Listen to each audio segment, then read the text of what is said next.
उत्तर प्रदेश में जाति के आधार पर जनगणना को लेकर मांग जोर पकड़ रही है। विधानसभा में लगातार इस मुद्दे पर समाजवादी पार्टी हमलावर नजर आ रही है।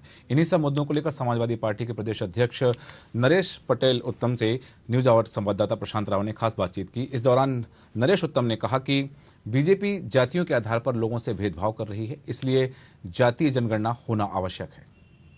हमारे साथ समाजवादी पार्टी के प्रदेश अध्यक्ष नरेश उत्तम पटेल जी हैं। नरेश उत्तम जी, जिस तरीके से सदन में आज अखिलेश जी ने अपनी बातें रखी हैं, एक तो उन्होंने शूद्र वाला मुद्दा रखा, बजट का मुद्दा रखा, सबसे महत्वपूर्ण मुद्दा था कि जेपी एनआईसी जो समाजवादी पार्टी सरकार में बना था उस बिल्डिंग का प्रयोग नहीं किया जा रहा है, क्या कहेंगे? ये डेवलपमेंट के बारे में जिस तरीके से माननीय अखिलेश जी ने उत्तर प्रदेश सरकार को आईना दिखाया है कि आप अपने बजट में जो घोषणा करते हैं, जो बजट निर्धारित करते हैं, उसका बहुत बड़ा भाग तो आपने खर्चा नहीं किया है। पिछले 5 सालों में आपने बजट का बहुत बड़ा भाग नहीं खर्चा किया। दूसरी सरकार में भी आपने पिछले वर्ष का जो वित्तीय वर्ष था उसमें बहुत बड़ा भाग नहीं खर्चा किए, तो प्रदेश कैसे विकास के रास्ते पर जाएगा, कैसे विकास आगे बढ़ेगा?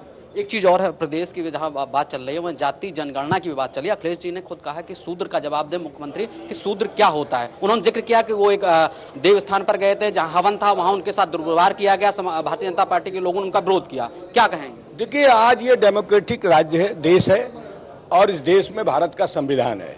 संविधान के बावजूद यहाँ पर जातियों के आधार पर अपमान हो रहा है। जातियों के आधार पर लोगों को अपमान भरी भाषाएं बोली जा रही है। ये बीजेपी के लोग करते हैं। इनको सबक सीखना चाहिए कि हमको कॉन्स्टिट्यूशन के आधार पर चलाना है।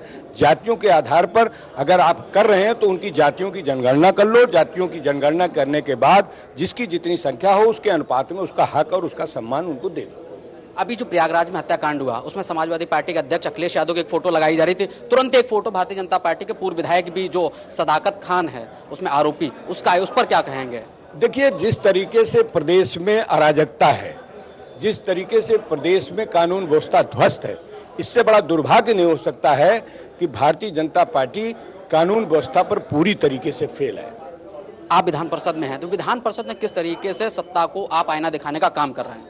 देखिए, विधान परिषद में लगातार विकास की योजनाओं के बारे में, सरकार द्वारा की गई घोषणाओं के बारे में, 5 साल पिछले और इस साल कि किसानों की आय में कोई इजाफा नहीं हो रहा है, महंगाई बढ़ रही है, बेरोजगारी बढ़ रही है, भ्रष्टाचार बढ़ रहा है, नौजवानों को रोजगार नहीं मिल रहा है, और पिछड़े वर्गों को जो अनुमन्य आरक्षण है उनके आरक्षण पर जो है डकैती पड़ रही है। इन बातों पर हम लोग सदन के अंदर अपनी बात रख रहे हैं।